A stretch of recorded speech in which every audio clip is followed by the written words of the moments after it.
que je puisse partager ce que le Seigneur m'a mis à cœur pour aujourd'hui. Mais ce qui est très important, j'aimerais vraiment, depuis le séminaire jusqu'à maintenant, et chaque fois que je parle, que je puisse parler aux hommes spirituels. Amen. Amen. J'aimerais que ceux qui suivent mon enseignement puissent être des hommes et des femmes spirituels. Amen. Parce que si c'est des hommes et des femmes spirituels, nous serons à la même longueur d'onde. Nous saurons nous comprendre. Ce que je dirai, ce qui sortira de moi, saura trouver une préoccupation, une place dans le cœur de ces gens-là. Amen. Mais si on est charnel, ça sera difficile. Mon enseignement, ça sera comme un marteau. Mon enseignement, ça sera comme quelque chose qui survole sur vous et vous n'allez rien comprendre. Vous serez comme un religieux. Amen.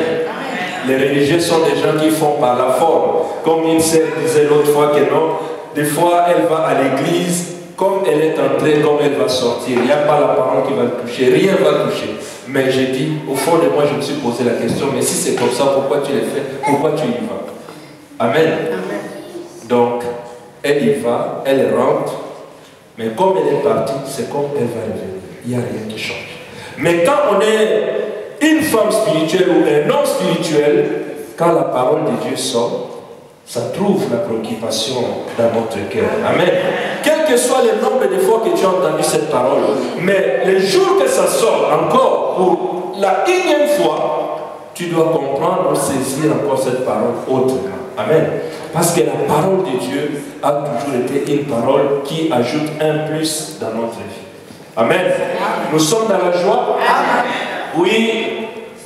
Ce que je vais partager avec vous aujourd'hui, mes bien-aimés, concerne un homme qui est comme toi, qui est comme moi, un homme qui a vécu des moments très importants avec son Seigneur, un homme qui, certaines choses qu'il faisait ou qui se s'est passé avant lui, c'est comme s'il ne savait rien, mais c'était dans le plan de Dieu. Amen.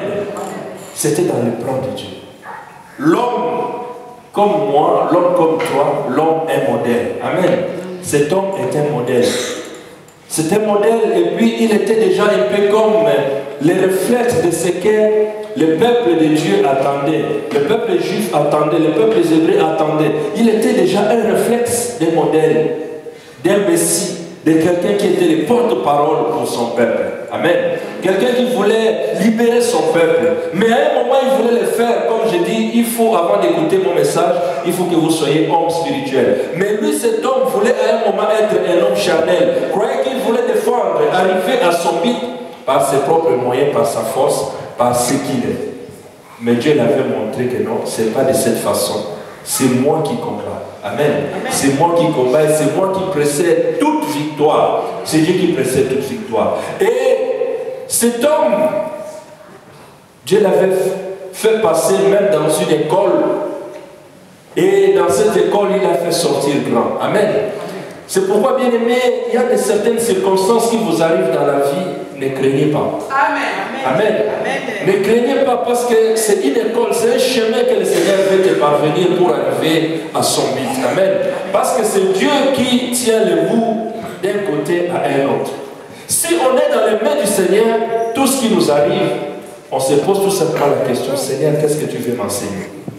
Et quand tu t'y mets, tu t'humilies, le Seigneur te fait montrer et il te sort sur ses traces, et car c'est un chemin déjà bien tracé.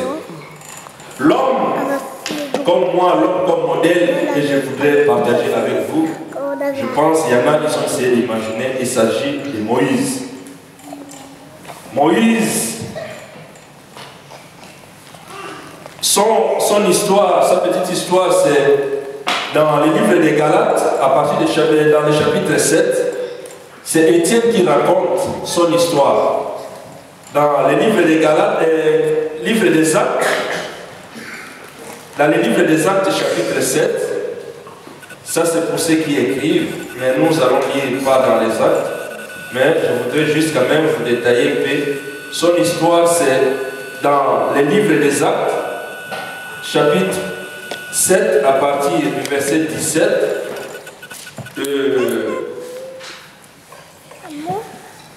juste dans c'est partout.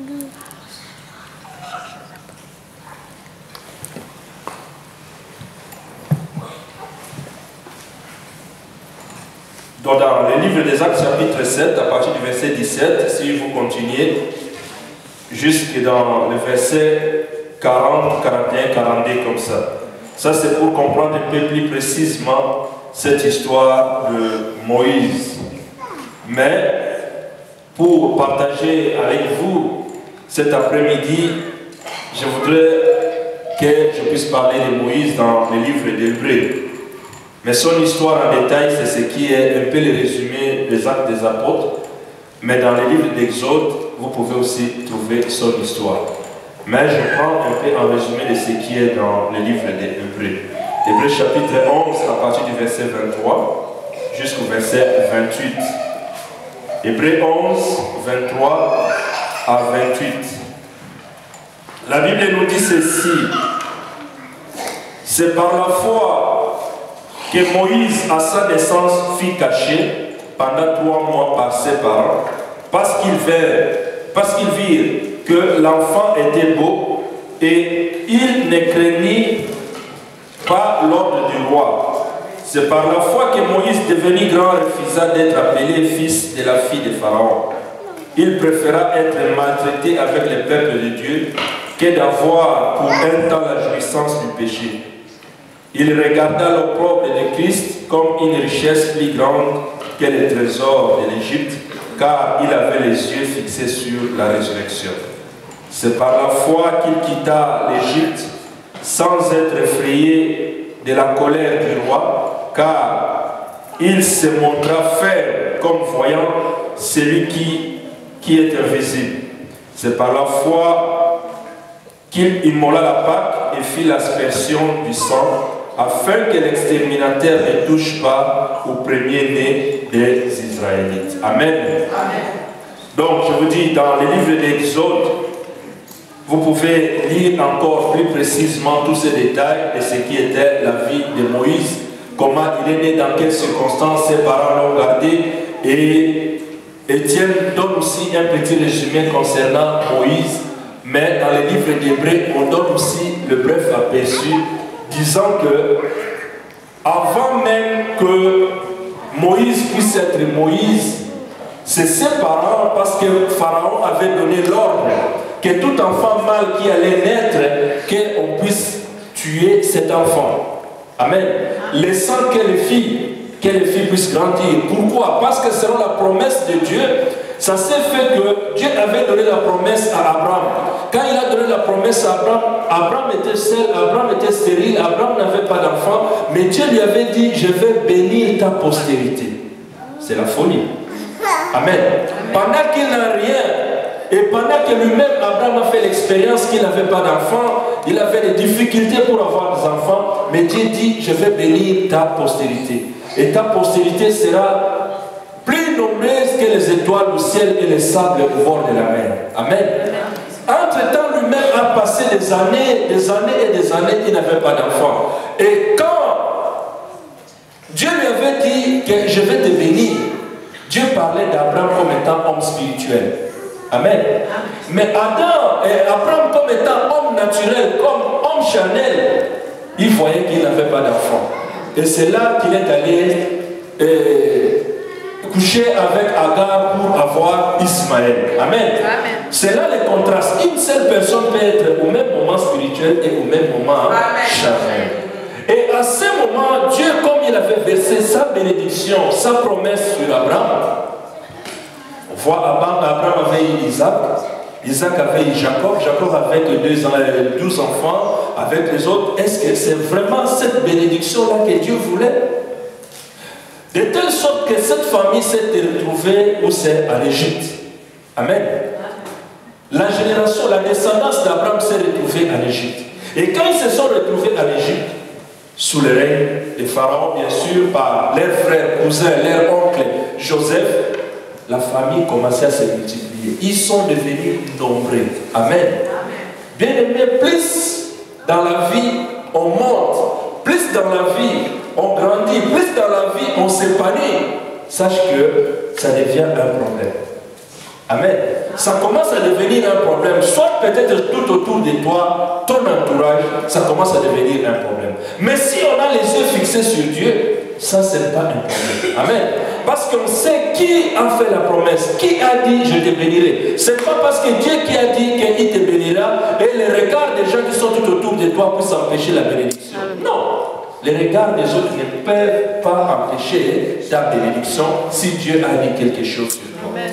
Et cela fait que pendant qu'ils commençaient à devenir nombreux, Pharaon avait pris une décision de dire, cette fois-ci, je pense que ce qui donne la force des Hébreux, c'est les jeunes gens qui naissent et tout, et ils ont compris, pendant que Dieu veut faire quelque chose, le diable aussi sait que qu'est-ce que Dieu veut faire.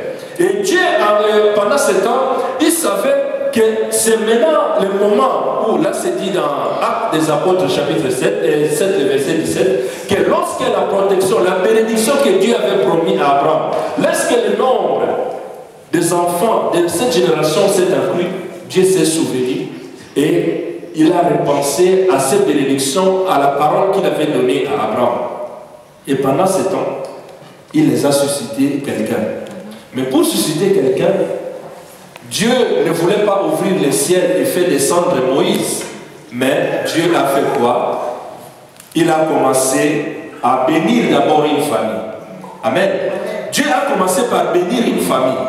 Et cette famille qu'il a commencé à bénir, c'est les parents de Moïse. Amen. Mais comme tous les autres, ils avaient reçu l'ordre que chaque fois-ci un enfant, un garçon naisse, il faut tuer cet enfant. Mais les parents de Moïse, ils avaient aussi sa sœur, Myriam. Mais quand ils ont eu Moïse, les petits-fils et les petits-fils qui étaient nés, Moïse, ils ont vu que les fils étaient tellement beaux qu'on ne pouvait pas les tuer. Amen. Qu'on ne pouvait pas les tuer, mais il fallait les garder. Et pendant ce temps, ils ont gardé ces fils pendant 3 mois. Et pendant les 3 mois qu'ils ont gardé les fils, ils ont dit, mais on ne peut pas les tuer. Mais on va le mettre au bord du Nil. Si c'est possible, quelqu'un peut le prendre pour aller l'élever. Et à ce moment, Moïse s'est retrouvé dans les mains de la fille de Pharaon. Amen. Amen. Ça, c'est juste un petit résumé. Mais je vais revenir pour dire ceci. La Bible nous dit que c'est par la foi que les parents de Moïse, bien qu'ils ont vu que leurs fils étaient beaux, ils n'ont pas eu l'occasion de les tuer. Mais ils l'ont protégé pendant 3 mois. Et enfin, ils sont allés le mettre au bord du Nil pour que Dieu s'en occupe. Amen. Donc, ça signifie, Dieu avait un plan déjà bien tracé. Alléluia. Amen. Amen. Dieu avait un plan bien tracé déjà. Mais il a fallu que les parents de Moïse puissent être connectés à Dieu. Alléluia, alléluia. Dans le plan de Dieu. Amen. Amen. Amen. Donc, celui qui a accompli de grandes choses, c'est Moïse. Mais pour que Moïse puisse grandir, à l'époque où on tuait des enfants, il a fallu que leurs parents, donc ses parents, puissent les protéger d'abord. À ce moment que Moïse était un enfant, il ne connaissait rien, il était bébé. Mais comment il pouvait faire? Quand il est devenu grand lui-même, il s'est enfui à la colère de Pharaon. Il s'est enfui. Mais quand il était bébé, qui devait protéger Moïse? Or, Dieu avait dit que c'est Moïse, c'est toi qui vas libérer ce père. Mais pendant ce temps, Moïse est encore bébé. Mais comment ça va se faire que Moïse soit protégé? Il a fallu que les parents, dont les parents de Moïse, aient quelque chose de Dieu en eux pour protéger cet enfant, pour que l'enfant puisse échapper à la colère. Et ce que Pharaon a dit, il faut tuer tous les enfants. Amen. C'est pourquoi vous, parents bien-aimés, il ne faut pas que vous soyez distraits. Parce que si votre enfant c'est un enfant de promesse, si vous êtes distrait, la promesse de Dieu peut se faire. Amen. Donc les parents de Moïse ont contribué dans la promesse de ce que Dieu avait dit à Moïse. Mais il fallait être connecté, il fallait être branché. Le dimanche passé, le pasteur Félix nous a parlé que Dieu appelle, Dieu parle. Amen. Mais comment si tu es distrait, tu peux écouter la parole de Dieu? Comment si tu es distrait, tu peux écouter l'appel de Dieu? La Bible nous dit, ils ont endurci leur cœur en écoutant la parole de Dieu, mais ils ont endurci leur cœur. Jésus-Christ dit, ils ont les oreilles pour entendre, mais ils n'entendent pas. Ils en ont bouché, ils ont les yeux pour voir, mais ils ne voient pas. ce qu'ils voient, c'est ce qui leur fait plaisir. Mais la parole de Dieu passe sur eux sans pour autant faire des effets. Amen. Bien aimé, la parole de Dieu est réelle. Moi, quand je me mets debout pour parler de ce Dieu-là, c'est parce que je parle d'un Dieu vivant. Amen. Un Dieu réel. Un Dieu qui est plein de bonté, plein d'amour. À cause de son amour, il fait des choses. Et il peut faire de tes ennemis ton marchepied. Amen. Et pendant ce temps, l'ennemi qui avait donné l'ordre qu'on doit tuer tous les enfants, c'était Pharaon. Amen. C'était Pharaon. Mais pour voir que Dieu est celui qui fait des choses au-delà, Moïse devait aller grandir dans la maison de Pharaon. Amen. Il faut être Dieu pour faire des choses comme ça. Pharaon a donné l'ordre que tous les Juifs, les Hébreux, si un garçon, s'il y a un garçon qui est né, il faut tuer ce garçon. Et toutes les familles aussi ont respecté. Ils ont laissé que des filles, des filles, des filles, des filles, des filles. Mais il faut une famille qui était connectée à Dieu. Ils savaient, ils connaissaient les promesses. Ils savaient ce que Dieu les avait dit dans la parole de Dieu. Ils ont vu l'enfant. La Bible dit, ils ont vu l'enfant était beau. Ce n'est pas simplement la beauté physique. Ils ont vu quelque chose de Dieu. Amen. Ils ont remarqué quelque chose de Dieu. Ça les a fait tic. Que non, cet enfant, on ne peut pas le tuer. On l'a mis à part. C'est comme ça que Dieu nous protège. Ce n'est pas toi qui peux te défendre par tes propres moyens, mais c'est Dieu qui nous défend. Amen. Ceux qui se sont défendus par leurs propres moyens, ils se sont retrouvés abrutis. Amen. Mais Dieu avait protégé Moïse. Et Moïse a eu le privilège d'aller grandir dans la maison de celui qui voulait sa mort, bien qu'il était déjà. Amen. Ça, c'est le contraste de Dieu. C'est pourquoi j'aime les choses que Dieu fait. Mais c'est difficile de comprendre ça si on est un homme charnel, parce qu'on dirait que c'est la folie. Mais un homme spirituel il dira, oh Dieu, t'es tellement Dieu merveilleux. Amen. Et à cela, dans le verset 24, il dit, donc dans le 23, c'est ce qu'il dit, par la foi que Moïse, à sa naissance, fut caché pendant 3 mois par ses parents, parce qu'ils virent que l'enfant était beau et qu'ils ne craignaient pas l'ordre du roi. Ils n'ont pas craint l'ordre du roi, mais ils sont protégés parce qu'ils étaient connectés à Dieu. Amen. Bien aimé, si vous êtes connectés à Dieu, vos enfants, vous saurez découvrir. Vous allez faire beaucoup de choses. Parce que tout simplement, la personne d'abord à craindre, c'est Dieu. Jésus-Christ a dit, craignez celui qui peut vous détruire tout. Qu'est-ce celui qui peut faire simplement des choses limitées, ne les craignez pas. Et il continue. C'est par la foi que Moïse, devenu grand, refusa d'être appelé fils de la fille de Pharaon. Il préféra être maltraité avec le peuple de Dieu que d'avoir pour un temps la jouissance du péché. Amen. Amen. La Bible nous dit, quand Moïse a grandi dans la cour du roi, verset 40 ans, Moïse avait compris une chose. Amen. Or, dans la cour du roi, dans la maison du roi, il y avait tout. Ayez le privilège de grandir dans la maison de quelqu'un qui est roi ou président. Tout est à vous. Amen. Tout ce que vous allez, même le fils d'un président, d'un ministre de ceci, tu as presque tout autour de toi. Amen.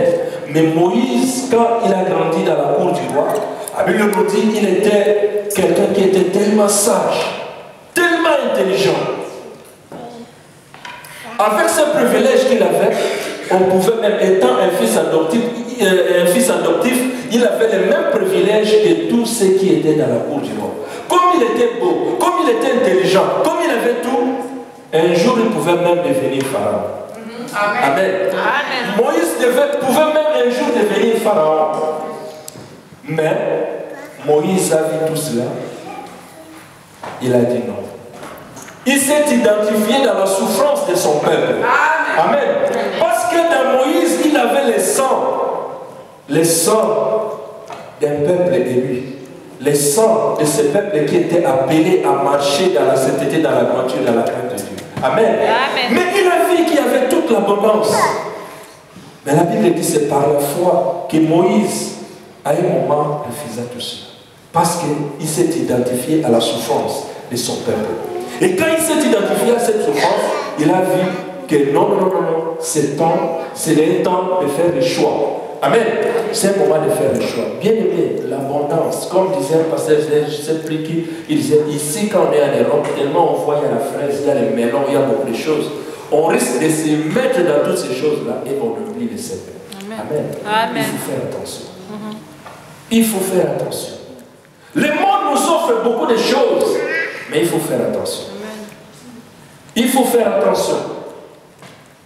Ésaü a vendu ce qui était la promesse de la bénédiction à cause des petites choses. Amen. À cause des petites choses qui n'ont même pas de valeur. Amen. Et Moïse avait compris que si il s'attachait à cela, un jour il va devenir même pharaon. Le jour de sa mort, on va le mettre comme des momies. Vous connaissez les momies d'Égypte là? Quand on met des momies comme ça, on écrit des pyramides comme ça, les gens vont aller faire du tourisme là-bas. Ils vont prendre soit les chapeaux de Moïse et aller mettre dans un musée, si c'est en Angleterre ou si c'est où. Comme ça, les gens vont aller voir si c'est des pharaons. Et tout en Camon, si c'est qui les pharaons là d'Égypte. Amen. Moïse avait compris.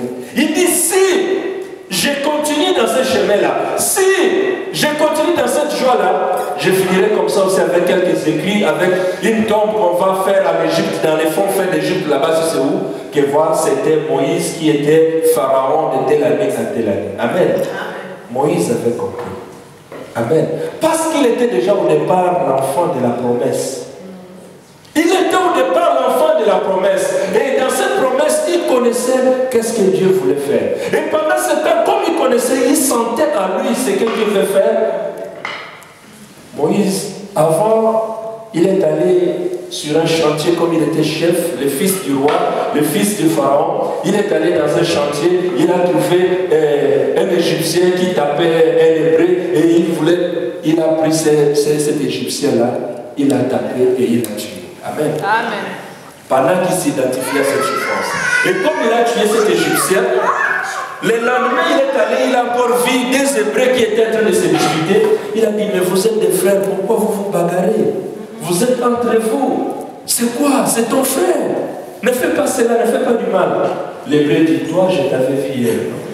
Hier je t'avais vu quand tu avais tué l'Égyptien. Si tu blagues, je vais te dénoncer. Amen.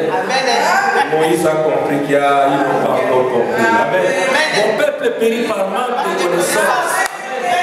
Parce qu'on ne connaît pas encore, on périt. Et on acquise ce frère. Tu détruis ton frère, ta soeur. Amen. À cause de quoi? Moïse, à ce moment, il a compris que non, ce n'est pas encore le moment. Ce n'est pas par la force de ce que tu peux faire pour tourner la volonté de Dieu. Amen. Amen. La volonté de Dieu se tourne elle-même. Dieu aime les gens qui persévèrent, qui vont jusqu'au bout. Dieu aime les gens qui connaissent leurs promesses. Dieu aime les gens qui savent que je suis sur le chemin avec lui. Amen.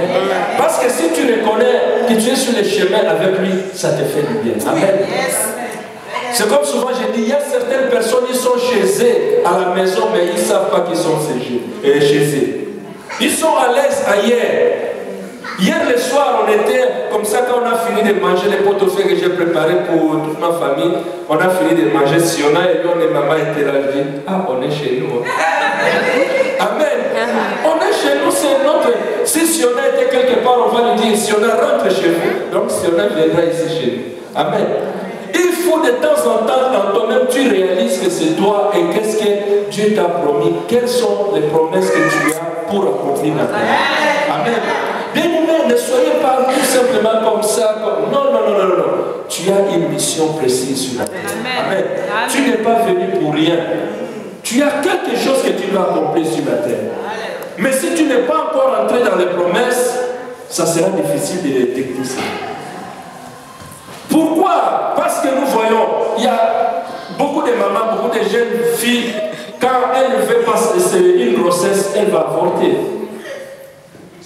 Mais pourquoi maman n'a pas avorté quand elle avait de ta grossesse? C'est parce que tu as quelque chose. Dieu t'a protégé. Ainsi, on a protégé Moïse. La maman de Moïse et son papa pouvaient tuer Moïse. Mais on n'a pas tué. Pourquoi? Parce qu'on savait qu'il avait les promesses de Dieu. C'est pourquoi on dit un enfant de Dieu, je ne m'appartiens pas à moi-même, mais j'appartiens à Christ. Amen. Et c'est là qu'on entre dans les promesses d'un enfant et d'un homme ou d'une femme spirituelle. Nous ne sommes pas à nous-mêmes, nous sommes à Dieu. Amen.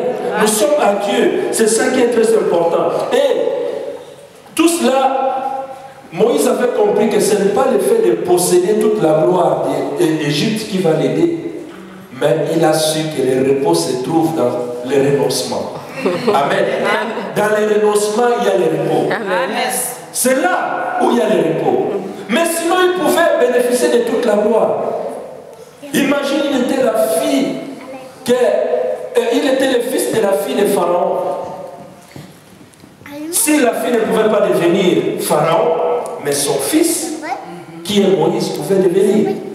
Mais il a tout renoncé à cela. Il a dit, il refuse de réjouir la gloire d'Égypte comme un fils adoptif. Et lorsqu'il comprit cela, Moïse devait faire le choix. Et quand il devait faire le choix, il ne voulait pas gagner quelques années de célébrité comme les pharaons, on les comptait. Il a régné de 1800, c'est combien, jusqu'à 1900, combien. Mais Moïse avait compris. Il a préféré mourir comme homme de Dieu. Amen. Puisque de génération en génération, on parlera de lui. Amen. De génération en génération, on parlera de lui. Il avait compris. Il faut que tu puisses comprendre quelle est la promesse que Dieu t'a donnée. Et son nom est écrit dans un livre éternel. Jésus-Christ a dit, tout passera, mais ma parole ne passera pas. Donc dans cette parole qui ne passera pas, on parlera de Moïse. C'est comme il a dit à une femme que quand le jour la femme est venue mettre le parfum, les gens, on pouvait voir et dire non, cette femme a embaumé déjà mon corps. On parlera d'elle de génération en génération. Amen. Bien aimé, faire quelque chose pour le Seigneur, le nom sera mentionné dans les livres de Dieu. Amen. Et le Seigneur est celui qui se souvient. Le jour, quand ça arrive le jour du jugement, il va fouiller, il va contrôler, trouver si ton nom est dedans. Amen. Amen. C'est pourquoi il faut entrer dans la dimension d'être enfant spirituel et non enfant charnel. Et il continue disant, il regarda l'opprobre de Christ comme une richesse plus grande que les trésors de l'Égypte, car il avait les yeux fixés sur la rémunération. Amen. Amen. Pendant ce temps, quand les autres ne voyaient rien, Moïse lui voyait. Amen. Quand les autres ne voyaient pas, qu'est-ce que Moïse est en train de voir? Lui, il voyait.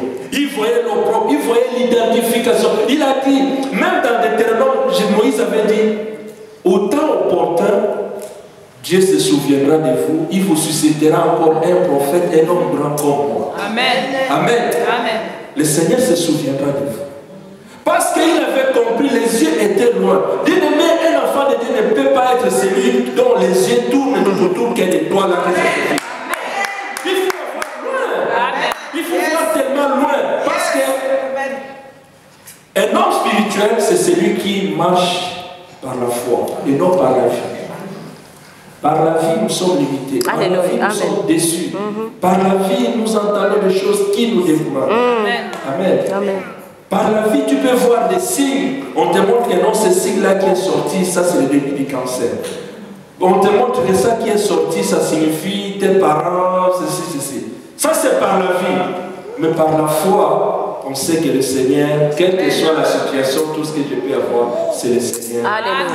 Amen. Amen. Moïse avait compris, il avait vu la rémunération et il s'est identifié à l'opprobre du Christ.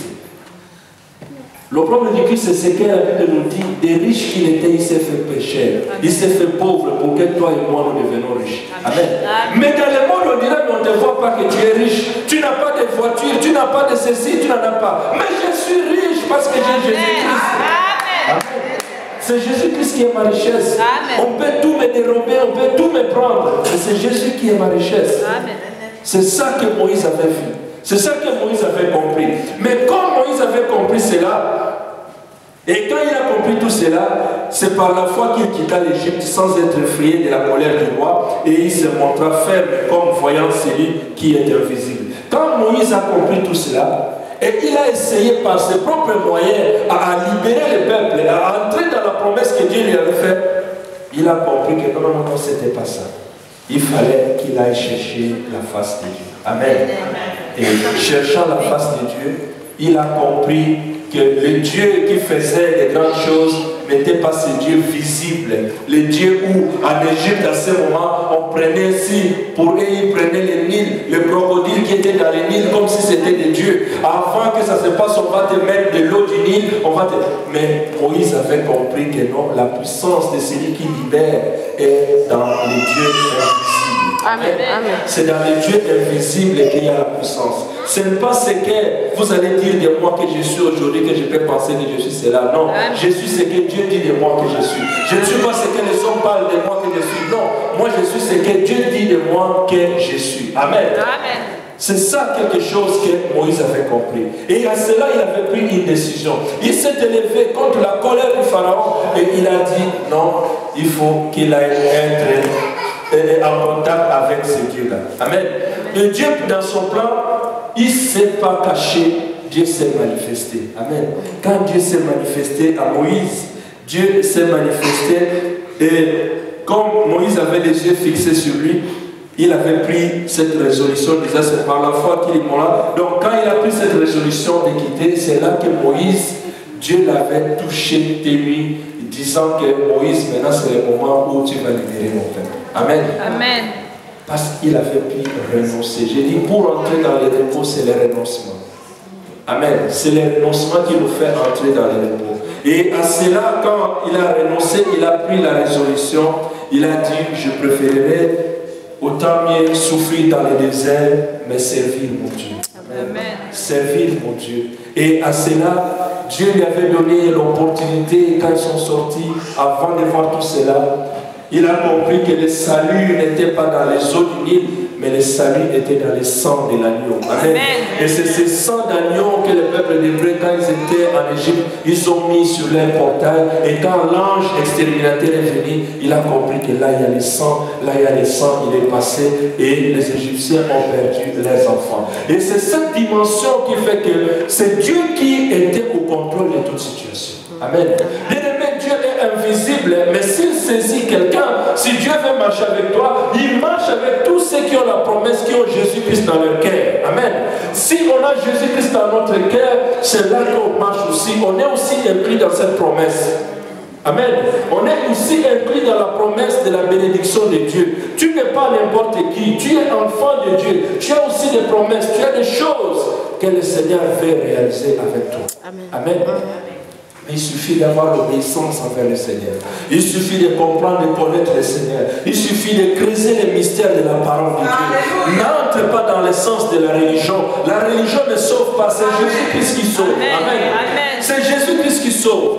Tu risques d'entrer dans certaines choses qui sont que des pratiques, comme la sœur la disait. Elle disait à madame, tu vas à l'église, tu entends, tu rentres, tu n'as rien compris. Amen.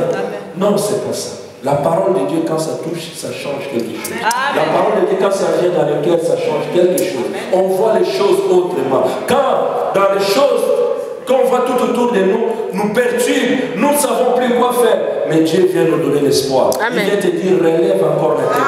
Tu peux encore respirer, tu peux encore marcher. L'espérance, c'est ce qui nous donne la joie de Dieu. Amen. Bien sûr, bien aimé, l'espérance va s'arrêter quand nous allons mettre les pieds au paradis. Parce que ce qu'encore nous espérons, nous allons le trouver. Bien aimé, la foi, un jour quand nous mettrons les pieds au paradis, ça sera fini. Mais maintenant, il faut exercer la foi. Espérer contre toute espérance. C'est ça qui est très important. Quand quelqu'un te dit quelque chose, tu entends, tu imagines ça. Est-ce que c'est vrai? C'est Dieu qui me dit. Tu compares ça à la parole de Dieu. Que dit le Seigneur? Amen. Que dit le Seigneur? Que dit le Seigneur pour ma vie? Ça, c'est la question que tu dois te poser. Amen. Pourquoi ma mère m'a épargné et que je devais vivre? C'est pour réaliser quoi? Un jour, pour faire quoi? Amen. Amen. Moïse, on pouvait le tuer quand il était bébé, mais on l'a épargné. Voilà, il a réalisé. C'est pourquoi j'ai dit Moïse, un homme, un modèle. Amen. Un homme, mais un modèle pour lui.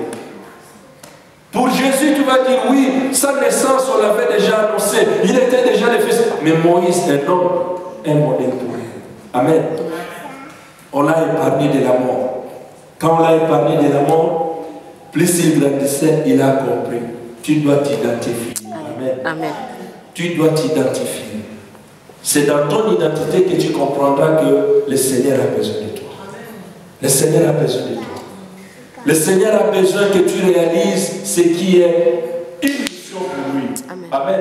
C'est ça qui est très important. Si on ne réalise pas, on va vivre comme les gens, comme tout le monde, comme Messie, tout le monde, madame, tout le monde. Non, tu n'es pas n'importe qui. Alléluia. Tu es mis à part. Amen. Tu es mis à part. Les promesses de Dieu sont sur toi. Chaque personne sur cette terre est unique. Le jour où je quitterai ce monde, on ne peut pas me remplacer. Amen. Jamais. On ne peut remplacer personne comme il était. Amen. Tu es unique. Tu es unique. Pour ta famille, tu es unique. Pour ton église, tu es unique. Pour ta vie, pour toi-même, tu es unique. On ne peut pas te comparer à quelqu'un d'autre. Mais il faut que tu puisses saisir, comme Moïse avait compris. Il a compris que non, tout autour de la maison du roi de Pharaon, il y avait des gauches. Il y avait l'infidélité, il y avait beaucoup de choses. Les gens se trahissaient. Il y en a qui voulaient que Pharaon puisse l'aimer plus que l'autre. Il y en a qui voulaient que Pharaon puisse lui donner ceci. Moïse avait compris. Amen. Il s'est identifié. Il a dit non. Ma place est dans la souffrance de Seigneur. Ma place est là. Ma place est vraiment de prendre ma mission au sérieux. Ma place est de prendre vraiment ce que le Seigneur me donne au sérieux. Amen. Mettons le sérieux dans ce que nous faisons.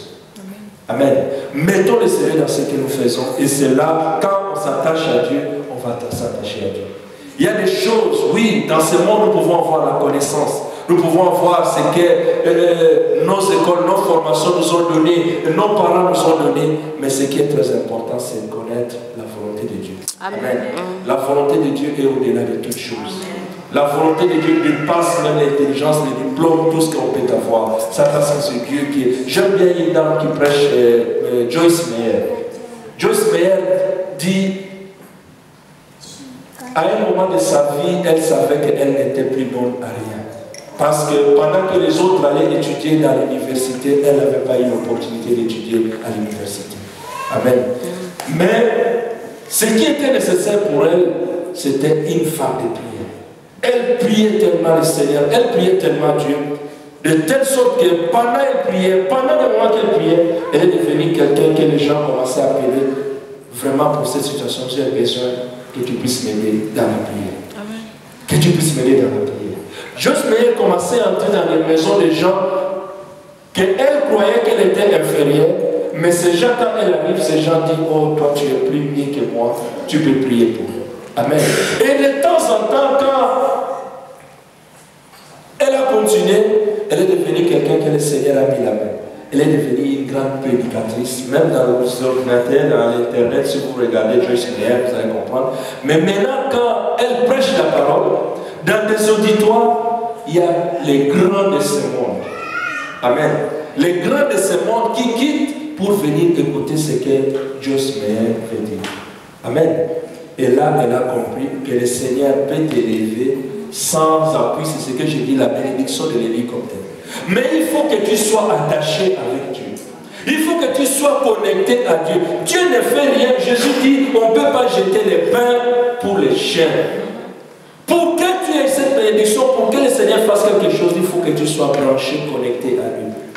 Pour que celui qui a le téléphone et quelque part puisse appeler, il faut que son réseau marche.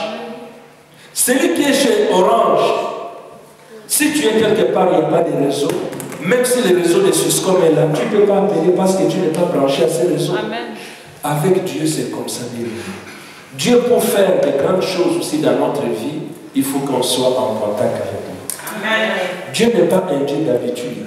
Quand j'étais gamin, j'allais à l'église, je savais que le prêtre est là, il va faire tout l'essentiel. Moi, je fais aussi mes signes comme tout le monde et puis je vais sortir. Parce que c'est le prêtre qui fait tout, il finit tout, c'est son travail. Amen. Non, c'est pas ça. Il a fait suivre le Seigneur comme ce qui est le travail de l'autre, il fait, qu'il le fasse bien ou pas bien, c'est son travail. Nous, on va seulement, on assiste. Nous, là, c'est pour gérer, pour voir tout simplement qu'est-ce qui marche, qu'est-ce qui ne marche pas. Mais avec le Seigneur, c'est que chaque personne doit être branchée à Dieu. Amen. Amen. Chacun doit connaître le niveau de sa relation avec Dieu. Tu dois savoir, maintenant je suis loin ou bien je suis près de Dieu. Amen. Tu dois le savoir. Ça c'est très important. Et si tu le saches comme ça, tu peux déclencher ce qui est en toi pour que le Seigneur fasse de grandes choses. Amen. Amen. Voilà c'est pourquoi, pour finir, je voudrais dire ceci. Quand Dieu veut accomplir ses desseins, il peut utiliser même le pire de ton ennemi juste pour mener à bien son plan. Amen.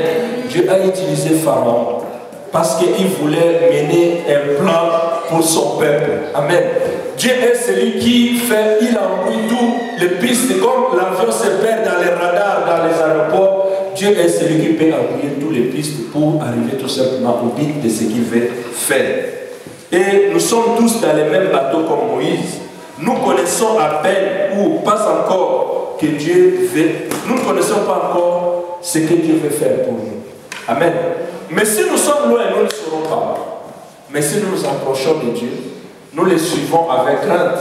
Bien aimé, ce qui est caché, ce que le Seigneur veut réaliser pour notre vie, nous le saurons.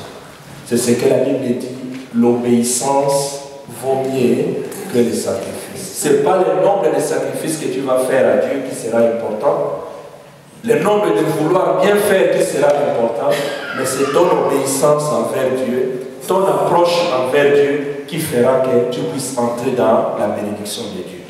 Moïse avait compris sa mission. Josué avait compris sa mission. Joseph avait compris sa mission.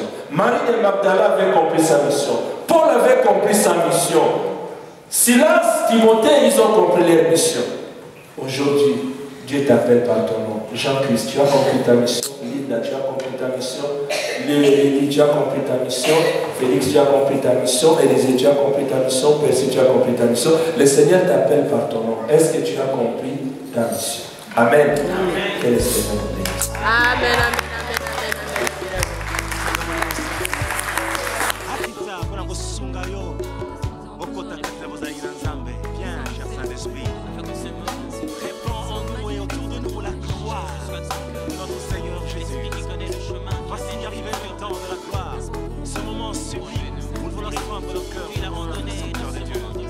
Seul toi connais le chemin du véritable sanctuaire. Seul toi connais le chemin véritable vers le